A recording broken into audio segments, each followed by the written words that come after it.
Nail art is hands down the most challenging part of nail artistry. It's tedious, time-consuming, and requires an impossible amount of patience. But nail art doesn't have to be so complicated, and with a few changes and things to keep in mind, you can make the process a lot less strenuous as a beginner nail tech. But before we start, my name is Kai and I am a nail tech, and today's video is going to be a little bit different. I'm going to be giving you 10 tips on how to improve your nail art and not only grow as an experienced nail artist, but as an intuitive artist all around. So without further ado, I welcome you to Nail Art 101.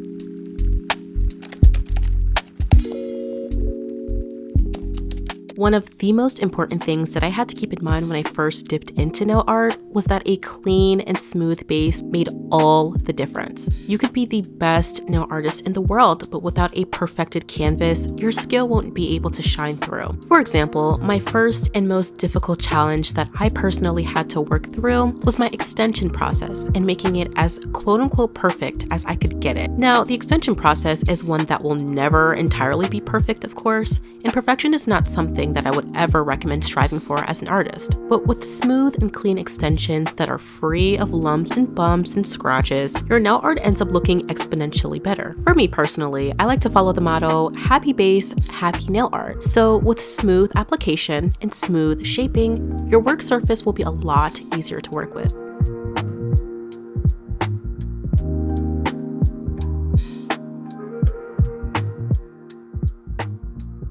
As I'm shaping the nail, I always like to start with something that's kind of coarse and kind of rough. This is going to help me to debulk any lumps and imperfections that may be on the surface. However, removing the scratches is imperative to a good work surface. So personally, I like to follow this up by just grazing over the surface with a fine carbide bit, but if you're not a fan of this, a buffer works just fine. Now, buffing the nails wasn't something that I always considered to be even necessary, and this left me with nail art that was messy and prone to bleeding. If you're confused as to what bleeding is, this is what happens when small amounts of gel polish flood into the scratches on the surface, and it creates a feather-like and sometimes blurry appearance. And when you're doing nail art that requires precision and crispy lines, this is going to completely ruin the process.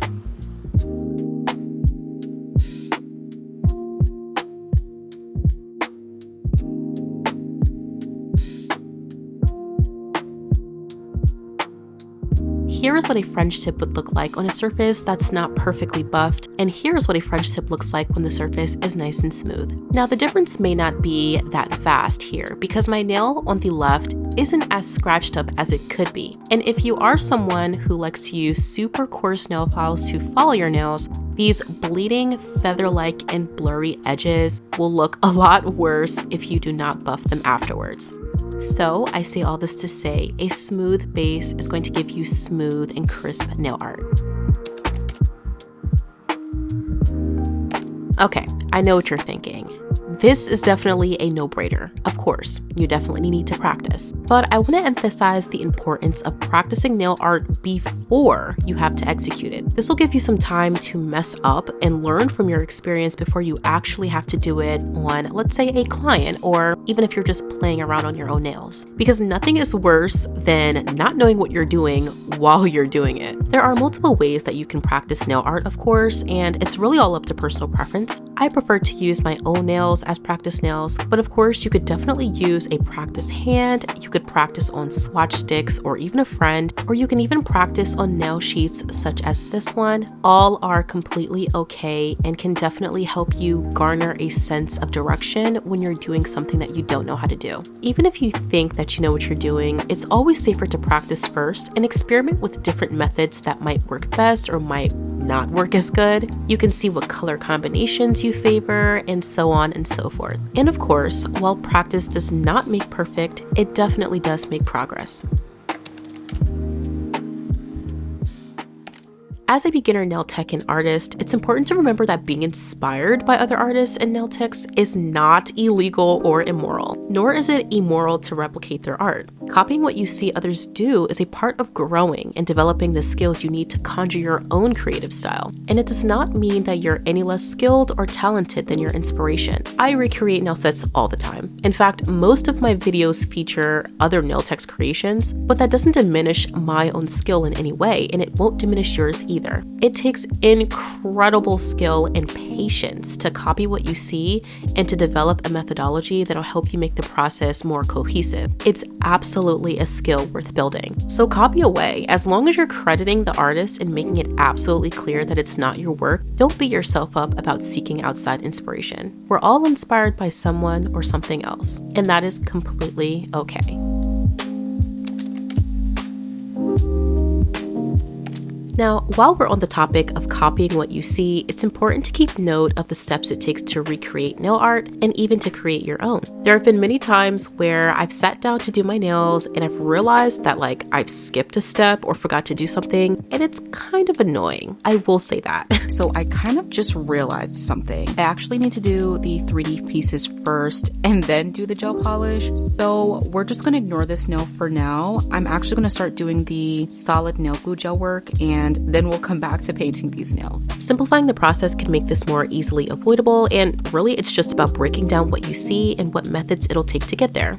For instance, the infamous French tip. Okay, it used to be my arch nemesis, and it took me years to find a method that actually worked for me. I literally did not find my confidence in the most simple nail design until I broke down this art into a few different steps. Create a center line, establish the depth of the French tip, create a rough V shape,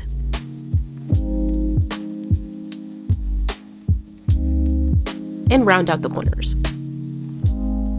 Now, of course, everyone has a different method of creating French tips, but developing a broken down system will make the process a lot easier to follow and to keep up with. And of course, this does not just apply to French tips. This certainly does apply to any type of nail art that has multiple layers and multiple steps.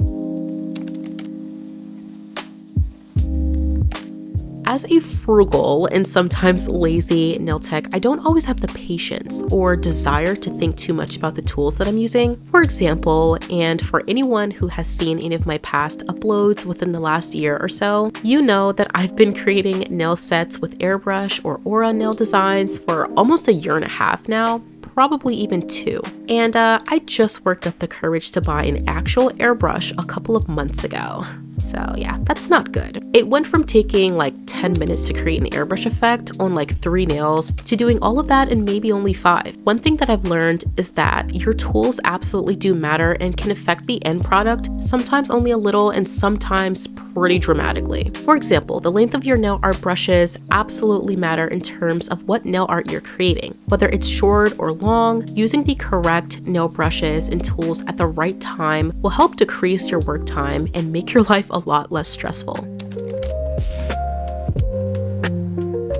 Creating nail concepts is honestly so fun and even more fulfilling when I'm able to turn a concept into an actual creation. But it requires a lot of patience, revision, and planning. The majority of the planning all comes down to my reference photos, and without them, my concepts would be a lot harder to execute. As someone who's still fairly new to freestyles, using references allows me to visualize how 2 or more things may look together. And sometimes that includes patterns, colors, and even objects. Some of my favorite freestyles have been ones that required at least 10 different reference photos and ideas. And though they take absolutely forever and leave me pretty tired afterwards, they are completely worth it. Even creating little collages of things and ideas that you want to put together can definitely help you visualize a theme or an aesthetic. For me personally, I am a Pinterest girly, so that is where a lot of my reference photos come from. But even if you're just walking outside and you see a really nice flower or a tree or even a pattern or graffiti on the walls, use that opportunity to get some references in, because they definitely help make nail concepts and freestyles a lot easier to manage.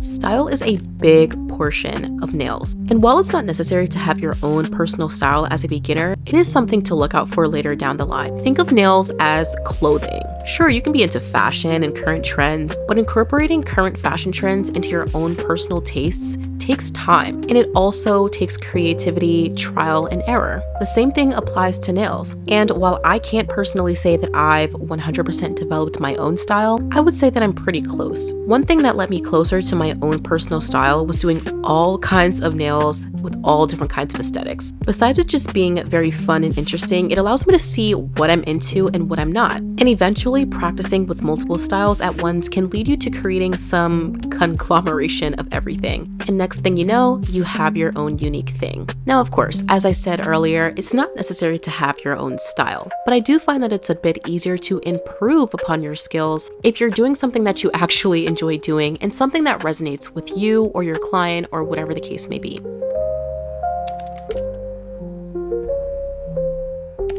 One of the worst parts about being a beginner nail tech is wanting to do some trendy nail art and realizing that 1, you don't know how to do it, and 2, you don't even have the stuff to do it properly. But that never stopped me from finding workarounds and experimenting with different methods to help me create the same look. Oftentimes, as a beginner, it's very easy to tell yourself that if you don't have this one product or if you don't know how to do something in a certain way, that your results won't be as good. But honestly, with a little bit of creativity, anything is possible. For example, during the rise of 3D flowers in the spring of 2024, I found myself in a pretty tight situation. I, of course, wanted to recreate every single nail set with 3D flowers, but I didn't have the 3D sculpting gel. So I thought, hey, why not try polygel? And that's literally what I did. Was it perfect? Absolutely not. Did it give me a similar effect that could look almost indistinguishable with more practice? Yes, sure, as I mentioned earlier, having the right products can make your nail art a little easier to achieve, but sometimes, if you're in a squeeze, you gotta make it work. And problem solving is a skill that's necessary for nail artistry and for art in general. So don't be afraid to get creative and try new things, even if they're unconventional. So as I've been creating nail content over the last few years, I've often found myself looking back at my older work, and sometimes I'm surprised to find that I completely hate my work from only a short time ago. And when I look back at my older work, I feel the urge to recreate them with some of the skills that I've developed along the way. Critiquing and redoing your work is a must. It allows you to see where you can improve and what it'll take to see that improvement. With this being said, remember to be gentle with yourself, remember to be objective, and to be fair. Don't absolutely crush your spirit, because it's really easy for us to be harsh to ourselves and completely ruin our own self-esteem. So be nice in your criticism and make a mental list of things you'd like to work on and try your best to improve on that the next time you do it. I've had my fair share of recreating art in the past, and each time I redo a nail set, I'm surprised to see how far I've come. It gives you the motivation to keep going and to keep working on your art.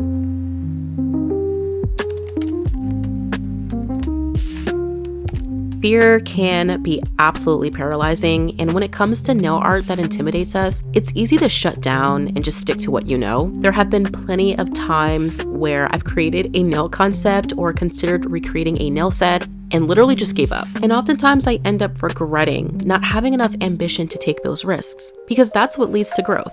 Taking risks. Being uncomfortable and unsure about yourself and your skill is normal, but taking those chances is better than not taking them at all. Experience comes from taking challenges head on and putting your best foot forward. There's never going to be a promise of success, and you're going to fail sometimes. And while it is disheartening, you can always try again. And that's truly the beauty of art. It's okay to mess up. It's okay to fear the things that you don't know how to do, but allow that fear to drive you to where you want to be, and take risks in your nail art journey. Do things that scare you, that make you uncomfortable, and with a little bit of practice, before you know it, it'll be like it never even fazed you at all. All in all, remember to put yourself outside of your comfort zone and to challenge yourself sometimes. And that concludes my 10 tips on improving your nail art. I hope that you found these tips to be helpful and that these can allow you to improve on your nail art skills, because it's a journey that never truly ends. Wherever you are in your journey is worth being proud of. And as a reminder from one artist to another, I'm proud of how far you've come. Remember to challenge yourself to improve and to, of course, have fun while you're doing it. And all in all, you've got this. But that is all that I have for you all today. As always, I want to say thank you all so much for tuning in today, and I will see you guys in the next one.